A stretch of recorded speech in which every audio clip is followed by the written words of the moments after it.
A brief relief with storms. When we'll feel a break from the brutal heat, and who could be in line for storms through tomorrow. Traffic jam. Plans to widen a busy Raleigh road just hit a dead end, and it could spell trouble for future projects, too. And Senate showdown. The race to replace Senator Tom Tillis is shaping up to be one of the biggest political showdowns in the country, with big stakes and big names on both sides. Our chance for showers is increasing as we head into tonight. Thanks for being with us here. I'm Ashley Rowe. And I'm Dan Haggerty. Let's check in because we have some rain overnight that could be heavy and even cause some localized flooding, Kat. Absolutely. And the good news is the bulk of this held off during the day, but we are starting to see the activity pop a little bit more in Chatham County right now, kind of around Pittsboro. Not much in our area, but much more off to the west, closer to where the cold front is. That will move closer to us tonight, and with it, we could see some localized flooding, a medium flood risk in our western counties, a low end threat for Wake County, and the severe weather threat, a low end threat as well, a level 1 out of 5. And this is due mainly to the threat for winds gusting up to 60 miles per hour. Moving on ahead on Futurecast, as we get closer to 8, 9, 10 o'clock, we'll see some more storms move through, but I really think it's 10, 11, midnight that we'll end up with the best chance for rain and storms. Some of those potentially sticking around for the morning commute tomorrow. Not widespread, but I do think there will be a little bit left for the morning commute. So check in on our morning news before you leave the house. During the afternoon tomorrow, an even better chance for storms compared to today until this cold front finally clears out. But the same cold front could actually spark some tropical development once it's offshore this weekend. I'll have a much closer look at why you shouldn't cancel weekend beach plans coming up. All right, Kat. And hey, remember, you can track storms with the newly redesigned WRAL weather app. It's free to use and download. Be sure to turn on push notifications so that you can get the latest updates sent right to your phone. This is Brian Schrader in the WRAL Live Center. In Fuquay Arena, they are celebrating Independence Day a little early. Tonight's celebration at South Park is underway right now. And there have been a lot of rumors on social media about some sort of a threat there. The town has posted on Facebook in the past hour or so that they are aware of those reports, those rumors. They say they're taking it seriously, but there are no specific credible threats. Still, they are going to have increased security measures in place there at South Park for the duration of this event. Fireworks are scheduled to go off tonight at 9:15, and everything is going on as planned. All right, Brian, thank you. Some drivers near Six Forks Road, right near North Hills in Raleigh, said that they are bracing for some increased traffic. This comes after Raleigh City Council scrapped plans to widen parts of the busy corridor there, which are known for its narrow lanes. WRAL's Flynn Snyder explains why the city's mayor thinks this could spell bad news for some future projects. From roughly $56 million to a staggering $93 million, Raleigh's leaders say the cost to widen parts of Six Forks Road from Millbrook Road to Rowan Street has grown too high. Market forces have continued to challenge this project. The rising costs forced city council members to scrap widening plans. Just like the old saying, the music died today, I think the public was dealt a very serious blow by the city. Larry Helfont says he lives near the impacted portions of Six Forks Road. He worries that without the widening, traffic along the busy corridor will worsen. But as businesses continue to develop, as North Hills continues to grow, and businesses along Six Forks want to grow, traffic will continue to get worse. Instead, council members voted to use the project's budget for sidewalk improvements near Carroll Middle School and other intersection upgrades along Six Forks. Remaining money would possibly pay for improvements on these roads and other transportation projects. Inside Chambers, Raleigh's mayor said the rising costs of land needed for widening construction could make similar projects like the Capitol Boulevard freeway conversion more challenging. This is the first project in his 40-year career where he has seen the land cost 2.5 times the road. It may be impossible for us to move curbs in the future. Other council members voicing frustration over the project that's been in the works since 2012. I won't, beat a dead horse. This is very disappointing to have this in front of us again. City officials say they have already spent more than $9 million to get to this point in the project, which now faces a much smaller future. Flynn Snyder, WRAL News, Raleigh. The city had already scaled back the scope of that project last year. Some other upgrades no longer being considered include a multi-use path. A new master plan reveals the Raleigh Fire Department consistently misses national targets for emergency response times. According to the plan, in 2024, only 54% of first units arrived within the recommended time frame, and only 48% met effective response force goals. WRAL's Heidi Kirk has the city's next steps to improve its response. The master plan was presented at a Raleigh City Council meeting earlier today. It serves as a roadmap for improving firefighters' response time going forward. The plan found that in 2024, the Raleigh Fire Department's first arriving units arrived on scene within the National Fire Protection Association's target time of 4 minutes, only 54% of the time. The city's website states the fire department responds to more than 100 calls each day on average, and that the fire department's average response time is less than 5 minutes. That plan outlined the reasons Raleigh firefighters aren't responding quickly enough, citing things like long travel time and long alarm handling time. Raleigh's city manager says the data doesn't show the full picture of the city's fire department. And while we may be at 54% of what the standard is, we put fires out and we provide life-saving services to this community every day and every night without reservation. So we have a strong department that does amazing work. So I don't want anybody to walk away thinking our fire department is less than the best. According to the plan, the city's target response time should be at 90% or higher, and that's what they'll be working on going forward. Heidi Kirk, WRAL News in Raleigh. You're just getting to the TVs tonight, so let's get you caught up on the 5 things you should know right now. We have an update for you on a story we first brought you as breaking news at 7 o'clock yesterday. The Cary Police Department says a shooting that injured a 5-year-old girl stemmed from road rage. This happened on US 1 shortly after 6 p.m. That girl was hit by a bullet while riding in her dad's truck. Cary police say the shooter was driving a 1990s silver Hyundai Elantra. If you have any information about this shooting, call police. 3 Wake County deputies are on administrative leave after a man was shot at his home. This happened at around 1:30 this morning in southern Wake County. The sheriff's office says deputies responded to the home after a 22-year-old called the suicide hotline threatening to harm himself. 32-year-old Jacob Monroe, the man's stepfather, was at the door with a gun when deputies arrived. State investigators say Monroe was shot and taken to the hospital with serious injuries. Here's where the story has a bit of conflicting information. The sheriff's office says Monroe shot at those officers first, but in Ring doorbell video reviewed by WRAL's Sean Gallagher, it does not appear as though Monroe fired a shot. Monroe's wife says he was hit in the leg, stomach, and arm. The SBI says one deputy was injured and was treated and released from the hospital. The SBI is investigating this shooting. Wake County Sheriff Willie Rowe says that there will be some more information available. They're also having an internal investigation. Flags are flying at half staff in North Carolina until sundown this evening in honor of a detention worker who was killed while an inmate tried to escape. This happened at the Cherokee County yesterday. The sheriff says inmate Kelvin Simmons killed Officer Francisco Flates and injured another officer while trying to escape. Simmons led deputies on a chase through several counties before being arrested. The officer served with Cherokee County Detention Center for 4 years. UNC Health is negotiating a new contract with Cigna Insurance.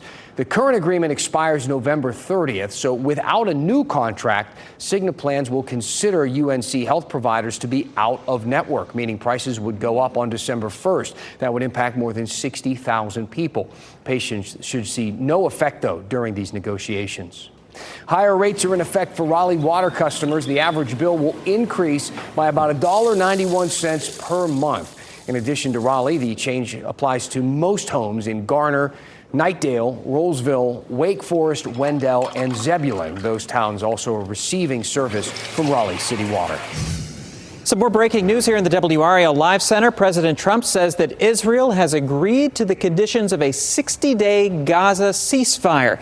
He posted this on Truth Social about 6:30 this evening, saying that he wants Hamas to take the deal because, quote, it will not get better, it will only get worse.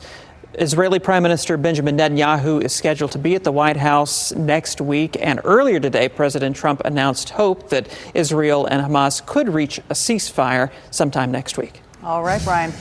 The race to replace Senator Tillis. Just days after Tom Tillis announced he would not seek re-election, the race for the open Senate seat is already being described as a blockbuster. Our NC Capitol team is up next with fresh reporting on what the Democrats and Republicans are looking at to win this seat.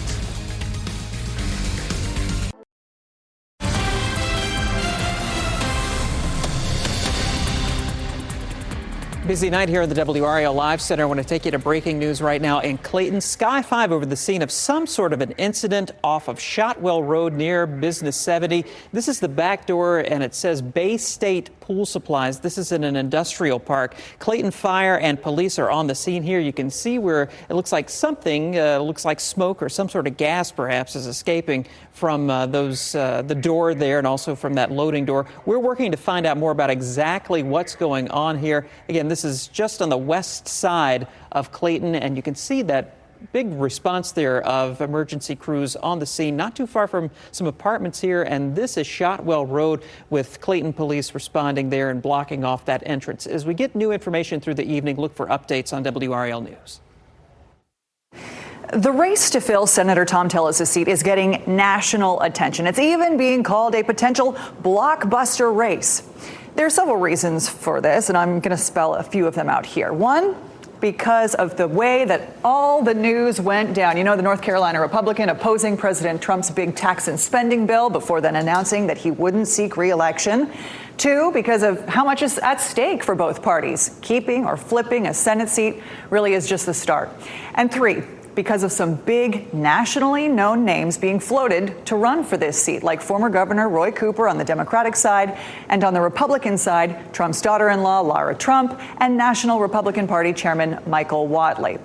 Republicans don't seem too upset that they're losing an incumbent candidate, which parties usually benefit from having. It seems Tillis was actually proving to be a bit of an Achilles heel for the party and for the chances of keeping that seat red. Now that he's moving out, Republicans are actually feeling good. And WRAL's Paul Spey has been doing some great reporting on this. You spoke with several Republican operatives. You've also seen some internal polling. What did that polling show? Right. So Republicans in Washington did a bunch of polling on Tillis's chances against a couple of Democratic would-be opponents, such as Roy Cooper, who hasn't announced whether he'll run yet. He's considering a run. Yeah. And Jeff Jackson, who's the current Attorney General, also hasn't said that he's going to jump in. He's just sort of seen as a rising star within the Democratic Party. These Republican groups polled Tillis against those Democrats and found that he would lose in a head-to-head matchup by somewhere between 9 and 13 percentage points. That is a huge red flag for Republicans. And when they did the same polling and put a generic, what they call a generic Republican up against those Democrats. A relatively unknown. Right, a relatively unknown. That person would have done better than Tillis did. Wow. You know, when you talk about generic Republican, this kind of reminds me of 2022 when there was an open U.S. Senate seat here, when Republicans tapped the young Congressman Ted Budd to run for that seat. It worked out for them. You know, he was fairly unknown at the time beyond his district. What can we learn from that race? Right. So that year, incumbent Richard Burr was a Republican, had been in office a long time, decided not to run again. So, like you said, it was an open seat. And there were a bunch of people who wanted to run. I mean, it's running for the Senate's a big deal, and Ted Budd was relatively unknown. Well, what he did was seek out President Trump's endorsement. Obviously, he's a kingmaker within the party. Yeah. There was a competitive primary that year, but Budd essentially ran away with it once he got the support from Trump. We could see that again this year. We expect Lara Trump, Michael Whatley, the chairman of the Republican National Committee, to be considered for the nomination. But there are a number of other congressmen who would love to be Ted Budd this year. So we'll probably see this play out. We won't see it play out. It's going to happen behind the scenes with people jockeying to be Trump's favorite guy. Yeah. You also obtained a memo from a Washington-based group that helps elect Republicans to the Senate. I want to show it here. It says that they are more confident than ever that the GOP will be able to keep the seat red.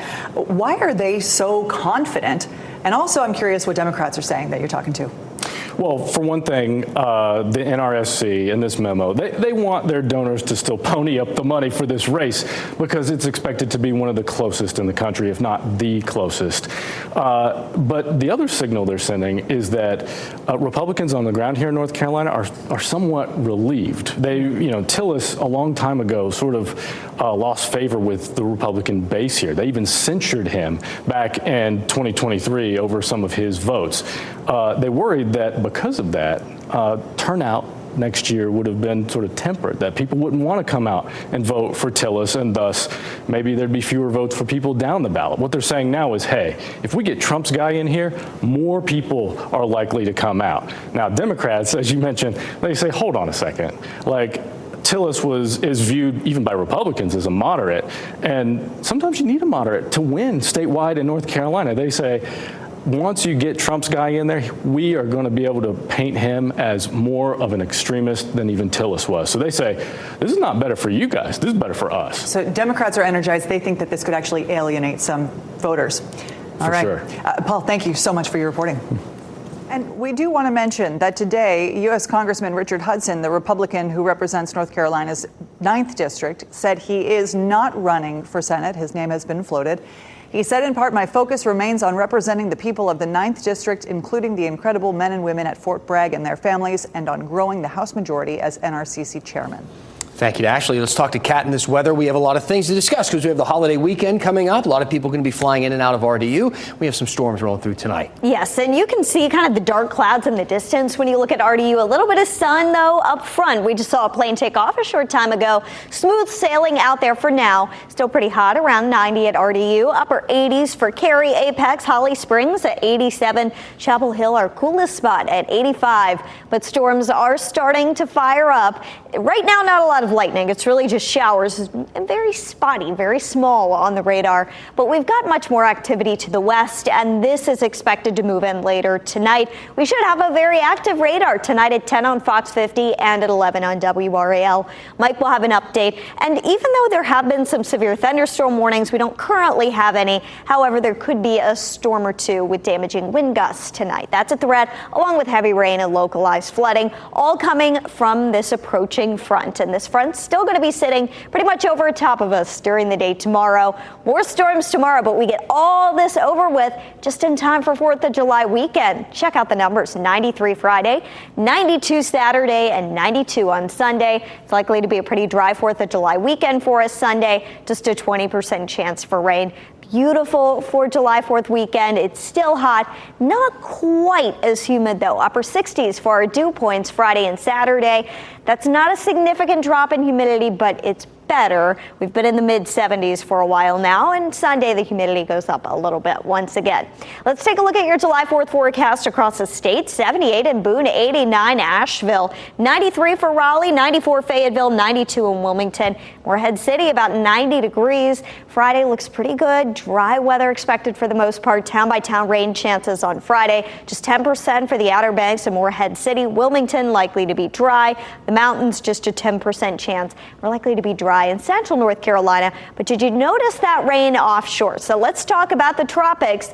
For the day Thursday, the front finally shifts offshore. It stalls out, and we could see some low pressure spin up along the front.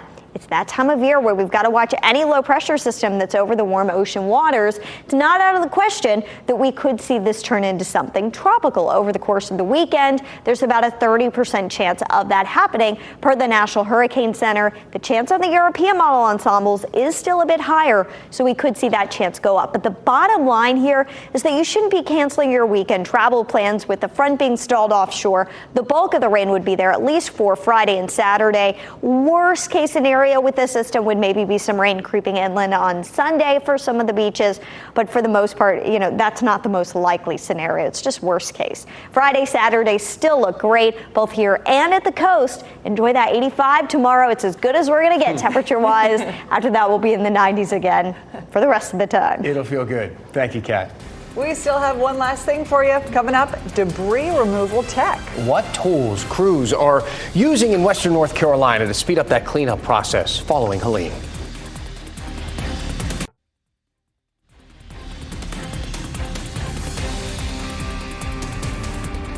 The cleanup continues in western North Carolina, 277 days since Helene hit our mountains. In today's One Last Thing, we're talking about the tech that they're using to speed up that process. LiDAR stands for light detection and ranging. It's used in several different industries, actually. There's LiDAR sensors in self-driving cars and enables them to kind of perceive their surroundings. Police use it for speed enforcement, and crews are using it in western North Carolina to clean debris. LiDAR is actually pretty neat, and it's a fancy tech, but it's really fairly simple in how it works. I don't know if you've ever seen one of those laser measuring devices where, click a button, you get a little red beam, and it bounces off and tells you how far it is. LiDAR works basically the same way, just instead of one laser, you got 100,000 lasers every second. We have ours attached to a drone. We put it up, fly it around. Every second, it's shooting out pulses of lasers. Wow. Talk about technology. Holy moly. That LiDAR data is helping to determine just how much debris is cleaned up. The U.S. Army Corps of Engineers says more than 370,000 cubic yards of debris has been removed since February. The drones also equipped with high-definition cameras to help crews actually find the debris that needs to be cleaned up. Man, I see this stuff. Some examples of just what it can look like after it gets its readings. It's amazing what this tech can do, the way that they're implementing it today. And how people have come up with that. Man. Incredible. We appreciate you being with us tonight here at 7 o'clock and making WRAL your choice for local news. Our next newscast is at 10 o'clock on Fox 50. We'll see you back here at 11 on WRAL. Have a great night.